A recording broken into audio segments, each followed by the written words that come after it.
ನಮಸ್ತೆ, ಎಲ್ಲರೂ ಹೇಗಿದ್ದೀರಾ? ಇವತ್ತಿನ ಬ್ಲಾಗ್ ಏನಪ್ಪ ಅಂತಂದರೆ ನಮ್ಮ ಉತ್ತರ ಕರ್ನಾಟಕ ಸ್ಪೆಷಲ್ ಹೀರೆಕಾಯಿ ಎಣ್ಗಾಯಿ ನಾನು ಪ್ರಿಪೇರ್ ಮಾಡ್ತಾ ಇದ್ದೀನಿ. ತುಂಬ ಟೇಸ್ಟಿಯಾಗಿರುತ್ತೆ, ತುಂಬ ಎಮ್ಮಿ ಆಗಿರುತ್ತೆ. ಓಕೆ, ಸೊ ಹಾಗೆ ಯಾರೆಲ್ಲ ನನ್ನ ಚಾನಲ್ನ ಸಬ್ಸ್ಕ್ರೈಬ್ ಮಾಡಲ್ಲ ಪ್ಲೀಸ್ ನನ್ನ ಚಾನಲ್ನ ಸಬ್ಸ್ಕ್ರೈಬ್ ಮಾಡಿ, ಪಕ್ಕದಲ್ಲಿರೋ ಬೆಲ್ ಬಟನ್ನ ಕ್ಲಿಕ್ ಮಾಡಿ, ಲೈಕ್ ಮಾಡಿ, ಹಾಗೆ ಶೇರ್ ಮಾಡಿ. ಸೊ ಬೇಗ ಬೇಗ ನಾನು ಸ್ಟಾರ್ಟ್ ಮಾಡ್ತೀನಿ. ಆಮೇಲೆ ಏನಪ್ಪ ಅಂತಂದರೆ ಫ್ರೆಂಡ್ಸ್, ಇದು ತುಂಬ ಸಿಂಪಲ್ ಆಗಿರುತ್ತೆ ಅಂದರೆ ಅಷ್ಟೇ ತುಂಬ ವಾವ್ ಟೇಸ್ಟ್ ಆಗಿರುತ್ತೆ. ಓಕೆ, ತೋರಿಸ್ತಾ ಹೋಗ್ತೀನಿ ಬನ್ನಿ. ಸೊ ಫ್ರೆಂಡ್ಸ್, ಇಲ್ಲಿ ನಾನು 2 ಹೀರೆಕಾಯಿ ತೊಗೊಂಡಿದ್ದೀನಿ. ಓಕೆ, ಸೊ ಮೊದಲಿಗೆ ಹೀರೆಕಾಯಿನ ನೀಟಾಗಿ ತೊಳೆದಿಟ್ಕೊಂಡ ನಂತರ ಇಲ್ಲಿ ನಾನು ಒಂದನ್ನು ಫಸ್ಟು ಕಟ್ ಮಾಡಿ ಆಮೇಲೆ ಸ್ವಲ್ಪ ಸಿಪ್ಪೆ ತೆಗಿತೀನಿ. ಓಕೆನಾ? ಸೊ ಇನ್ನೊಂದನ್ನು ಹಾಗೆ ನಾನು ಕಟ್ ಮಾಡ್ದೇನೆ ಸಿಪ್ಪೆ ತೆಗೆದು ತೋರಿಸ್ತೀನಿ ನೋಡಿ. ಇವಾಗ ನಾನು ಇದನ್ನು ಸಿಪ್ಪೆ ಏನೂ ತೆಗ್ದಿಲ್ಲ, ಡೈರೆಕ್ಟಾಗಿ ಕಟ್ ಮಾಡಿದ್ದೀನಿ. ಇವಾಗ ಸಿಪ್ಪೆ ತೆಗಿತಾ ಇದ್ದೀನಿ. ನೀವು ಈ ಥರನೂ ಮಾಡ್ಕೋಬೋದು, ಇಲ್ಲಾಂದರೆ ಮೊದಲೇ ಸ್ವಲ್ಪ ಸಿಪ್ಪೆ ತೆಗೆದ್ಬಿಟ್ಟು ಆಮೇಲೆ ಕೂಡ ಕಟ್ ಮಾಡ್ಕೋಬೋದು.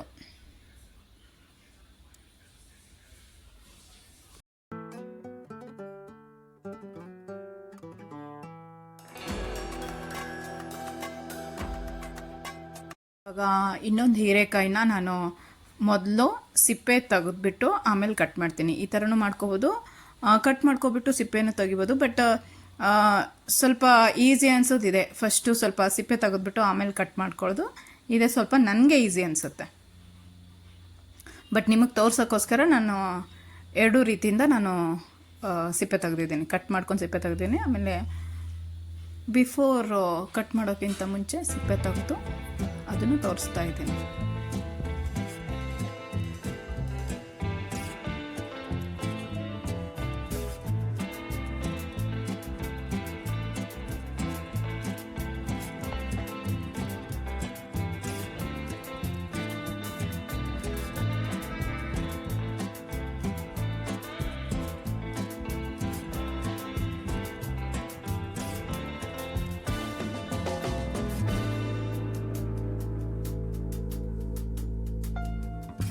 ಇವಾಗ ಇದನ್ನು ಅಡ್ಡಡ್ಡಾಗಿ ಕಟ್ ಮಾಡ್ಕೋಬೇಕು.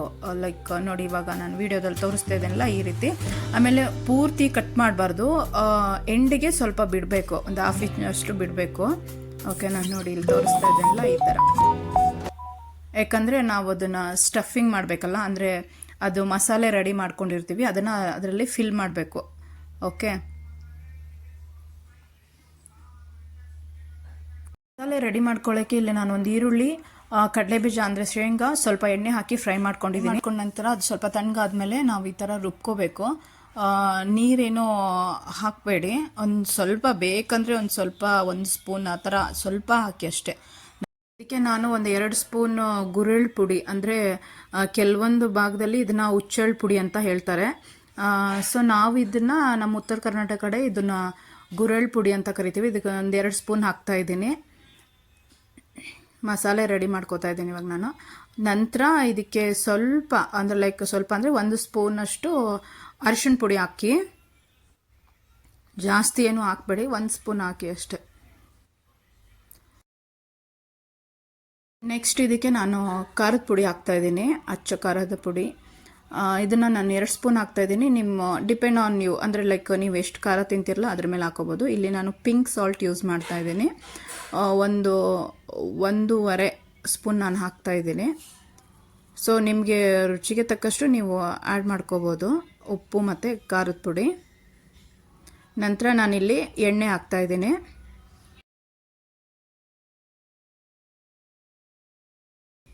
ಸನ್ಫ್ಲವರ್ ಆಯಿಲ್ ಯೂಸ್ ಮಾಡ್ತಾಯಿದ್ದೀನಿ ನಾನಿಲ್ಲಿ. ಒಂದು 4 to 5 ಸ್ಪೂನ್ ಹಾಕ್ಕೋಬೋದು, ಚೆನ್ನಾಗಿರುತ್ತೆ. ಎಣ್ಣೆ ಹಾಕಿದಷ್ಟು ಚೆನ್ನಾಗಿರುತ್ತೆ, ಯಾಕಂದರೆ ಇದು ಹೆಸರೇ ಹೇಳಿದಂಗೆ ಎಣ್ಣೆಗಾಯಿ. ಸೊ ಎಣ್ಣೆ ಎಷ್ಟು ಹಾಕ್ತೀರಾ ಅಷ್ಟು ತುಂಬ ಟೇಸ್ಟ್ ಆಗಿರುತ್ತೆ. ಸೊ ನೆಕ್ಸ್ಟ್ ಇದನ್ನೆಲ್ಲ ಮಿಕ್ಸ್ ಮಾಡ್ಕೊಳ್ಳಿ, ನೀಟಾಗೆಲ್ಲ ಮಿಕ್ಸ್ ಮಾಡ್ಕೋಬೇಕು. ಸೊ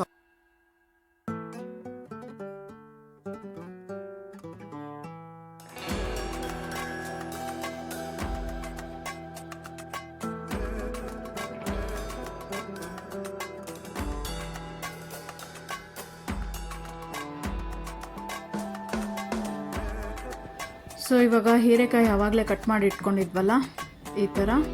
ಸೊ ಇವಾಗ ಮಸಾಲೆನ ರೆಡಿಯಾಗಿದೆ. ಇದನ್ನು ಸ್ಟಫಿಂಗ್ ಮಾಡಬೇಕು. ಅಂದರೆ ಇದು ಹೀರೆಕಾಯಿ ಒಳಗಡೆನ ಮಸಾಲೆನೆಲ್ಲ ಈ ಥರ ಫಿಲ್ ಮಾಡಬೇಕು. ನೀಟಾಗಿ ಫಿಲ್ ಮಾಡಿ. ಬಟ್ ರಿಯಲಿ ಫ್ರೆಂಡ್ಸ್ ತುಂಬ ಟೇಸ್ಟಿಯಾಗಿರುತ್ತೆ ಇದು ಪಲ್ಯ. Mind blowing. ನನಗಂತೂ ತುಂಬ ಇಷ್ಟ ಇದು. ನೀವು ಒಂದ್ಸರಿ ಟ್ರೈ ಮಾಡಿ, ಯಾರೆಲ್ಲ ಟ್ರೈ ಮಾಡಿಲ್ವಲ್ಲ ಈ ಥರ ಪಲ್ಯನ, ರಿಯಲಿ ಟ್ರೈ ಮಾಡಿ. ಓಕೆನಾ? ತುಂಬ ಟೇಸ್ಟಿಯಾಗಿರುತ್ತೆ ನೋಡಿ. ಈ ಥರ ಪ್ರತಿಯೊಂದು ಕಟ್ ಮಾಡಿರೋ ಹೀರೆಕಾಯಲ್ಲಿ ಈ ಥರ ಸ್ಟಫಿಂಗ್ ಮಾಡಬೇಕು ಮಸಾಲೆನ.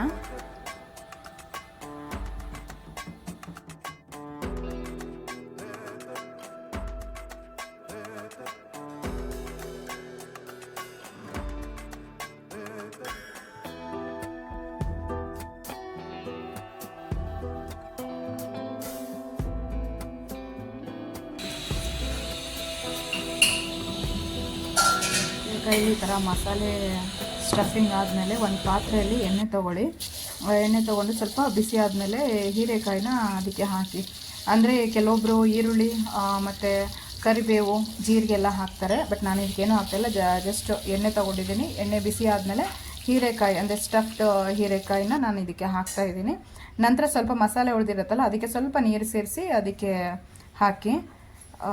ಇನ್ನೂ ಸ್ವಲ್ಪ ನೀರು ಬೇಕು ಅನಿಸಿದ್ರೆ ಸ್ವಲ್ಪನೇ ಹಾಕಿ, ಜಾಸ್ತಿ ನೀರು ಹಾಕಿ ಇದನ್ನು ಕುದಿಸ್ಬೇಡಿ. ಬಿಕಾಸ್ ಆಲ್ರೆಡಿ ಹೀರೆಕಾಯಿ ತುಂಬ ಸಾಫ್ಟ್ ಇರುತ್ತೆ, ಬೇಗ ಅದು ಬೆಂದೋಗ್ಬಿಡುತ್ತೆ.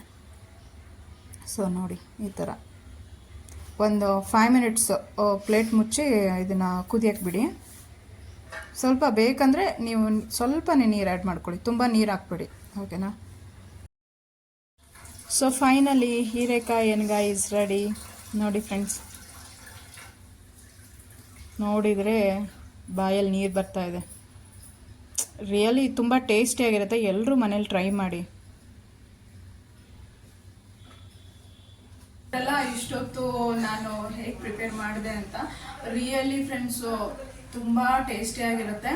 ಇದನ್ನು ನೀವು ಅನ್ನದ ಜೊತೆ, ರೊಟ್ಟಿ ಜೊತೆ, ಚಪಾತಿ ಜೊತೆ ತಿನ್ಬೋದು. ಬೇಕಂದರೆ ನಿಮ್ಮ ದೋಸೆ ಜೊತೆನೂ ತಿನ್ಬೋದು. ತುಂಬ ಟೇಸ್ಟಿಯಾಗಿರುತ್ತೆ. ಆಮೇಲೆ ಕಡಿಮೆ ಇಂಗ್ರೀಡಿಯೆಂಟ್ ಯೂಸ್ ಮಾಡಿ ಇಷ್ಟೊಂದು ಟೇಸ್ಟಿಯಾಗಿ ಮಾಡ್ಬೋದು ಅಂತಂದರೆ ಸೂಪರ್ ಆಗಿರುತ್ತೆ.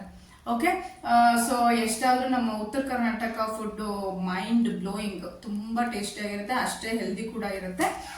ಸೊ ಇದನ್ನೆಲ್ಲ ನೀವೆಲ್ಲ ಟ್ರೈ ಮಾಡಿ ಮನೆಯಲ್ಲಿ. ಓಕೆನಾ? ಇವತ್ತೇ ಹೀರೆಕಾಯಿ ತಗೊಬಂದು ಟ್ರೈ ಮಾಡಿ. ಸಿಂಪಲ್ ಆಗಿದೆ. ಸೊ ಬೇಗ ಟಕ್ಕಂತ ಒಂದು 10 ಮಿನಿಟ್ಸಲ್ಲಿ ಮಾಡ್ಕೋಬೋದು.